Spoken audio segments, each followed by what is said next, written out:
За сайн байцгаана уу? Та бүхэндээ энэ өдрийн мэндийг хүргэе. Мөтлөва төвөөс уламжлалт орчин суугтай холбоотой мэдээлэл хүргэгээ бэлдэж оруулж байна. За сүүлийн үед нэлээд удаан бичлэг бэлдээгүй байсан. Маш их хэмжээний өөрчлөлтүүд орсон байна. Орчин суугын сонголт дээр мөн хөлбөмбөг баримт дээр нэлээд хэдэн зүйлс өөрчлөгдсөн байгаа. За энийг одоо ингээд цуврал маягаар бэлдэж оруулнаа. За эхнийх нь улсаар электроник тепликац систем гэдэг нэг систем гарч ирсэн байгаа. За энэ юу юм бэ гэхээр одоо нэг үгээр хэлэх юм бол электрон шуудангийн систем гэсэн үг. За энэ системд бүртгүүлээд улсаар электроник адрес гэж одоо нэг юм олон орондоо тоо авдаг болсон байгаа. За энэ адрес аваад энэ хаягаа аваад цаг авахдаа орчин суугын системд энэ хаягаа оруулдаг ийм нэмэлт зүйл гарч ирсэн. За энэ бичгээ хаанаас авах юм бэ гэх юм бол энэ PTT Cargo дээрээс очиж авна.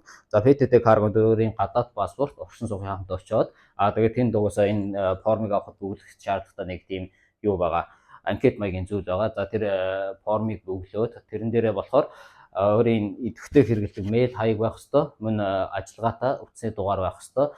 Тэгээд мэйл хаягаар бол утасны дугаараа идэвхжүүлэх код ирээд тэр PTT Cargo-ны ажилтан танарт бол нэг хуудас ийм зүйлс энэ цаасыг гаргаж өгнө. За энэ дээр байгаа энэ electric duplicate адрес гэдгийг одоо орчин суугын системд оруулаад цагаа өнгөсөв. За энэний зорилго нь юу юм бэ гэвэл одоо хэрвээ ямар нэг орчин суугын цуслагдсан тохиолдолд урд нь бол Gochidara дээр очиж одоо duplicate бэлгээ гэдэг ийм цаас аваад хилээр гардаг байсан. Тэгээд цугаан цаас авс өдрөөс 10 хоногийн дотор багтаж хилээр гардаг тийм системтэй байсан бол одоо шууд энэ электрон хаягаараа электрон дубликатыг энэ тухайн иргэнд явуулчихна гэсэн үг. Тийм зорилготой одоо ийм электрон дубликат адрес гэдэг зүйл авдаг болсон байгаа шүү. Орчин суугын сонголтод ойрцсон хүмүүс PTT Cargo дээрээс эртэн очиод энэ цаасаа авчаад тэгээд орчин суугын цаг авах хэрэгтэй байгаа шүү.